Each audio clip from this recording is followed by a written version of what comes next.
کوئی ہنر سکھا دیں تو وہ زیادہ پیسہ کما سکتا ہے. اور جتنا جتنا آپ ایک انسان پہ پیسہ خرچ کرتے ہیں اتنا ہی ویلیو ایڈ کر دیتے ہیں, وہ اور زیادہ اپنی زندگی اوپر لے جا سکتا ہے. اور آج کل تو ٹیکنالوجی کا زمانہ ہے, انفارمیشن ٹیکنالوجی کا.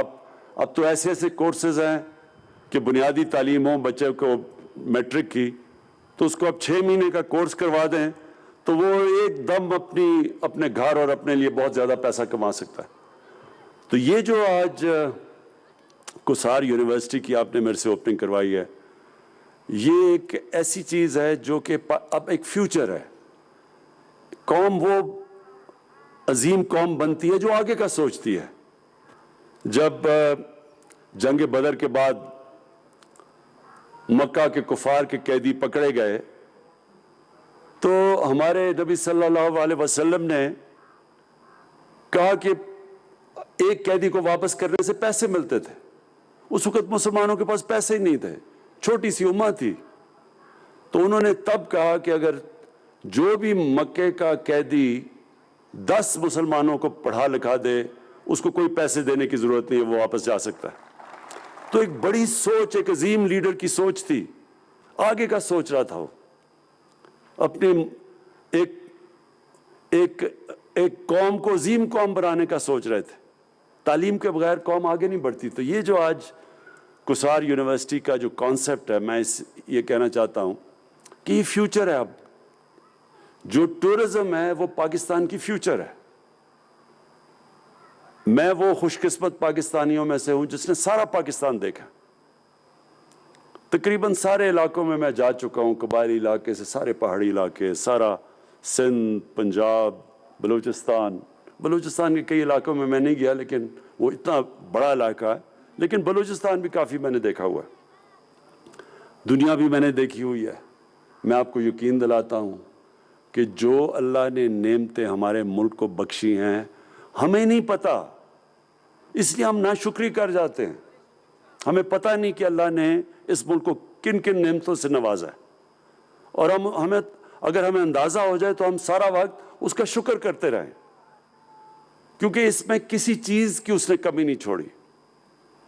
جو پاکستان کے اندر جس طرح کی مختلف ٹورزم ہے, وہ اگر صرف ہم ٹورزم کے اوپر زور لگا دیں تو ہم ٹورزم سے اتنا پیسہ کما سکتے ہیں کہ جتنی بھی آج ہماری ایکسپورٹس اور ریمیٹنسز ملا کے اس سے زیادہ ٹورزم سے پیسہ کما سکتے ہیں. ہم ٹورزم سے ہی اپنے قرضے واپس کر سکتے ہیں. یہ اتنا زیادہ اللہ نے اس ملک کو ٹورزم میں دیا. لیکن ہم نے کیا ہے, صرف ٹورزم کروا کے آ کے مری میں آ کے بس یہاں رک جاتی تھی ہماری ٹورزم.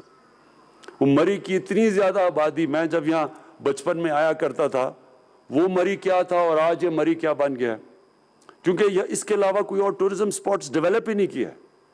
ہمارے اتنے زیادہ مری اور نتھیا گلی, یہ سارے ادھر سے اگر آپ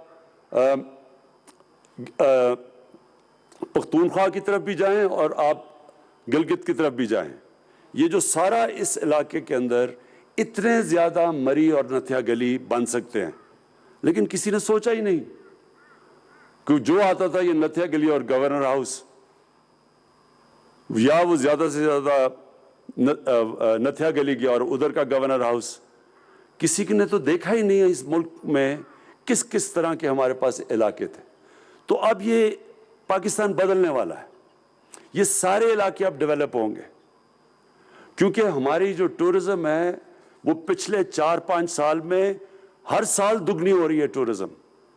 ابھی باہر سے لوگ نہیں آ رہے, اندر سے ہی پاکستان کی ٹورزم تیزی سے بڑھتی جا رہی ہے. اور اس کی وجہ کیا ہے؟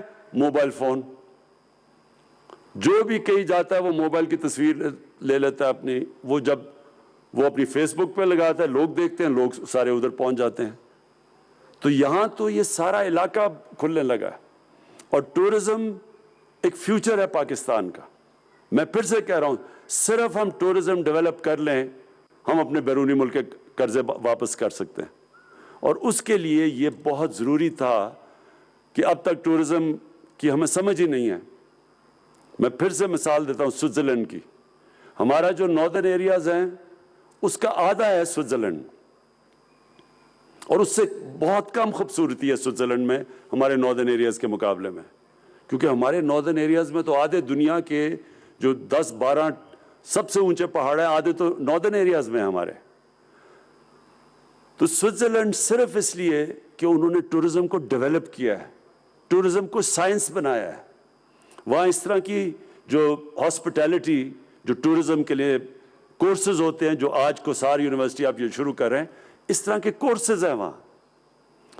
وہ سمجھتے ہیں ٹورزم کو.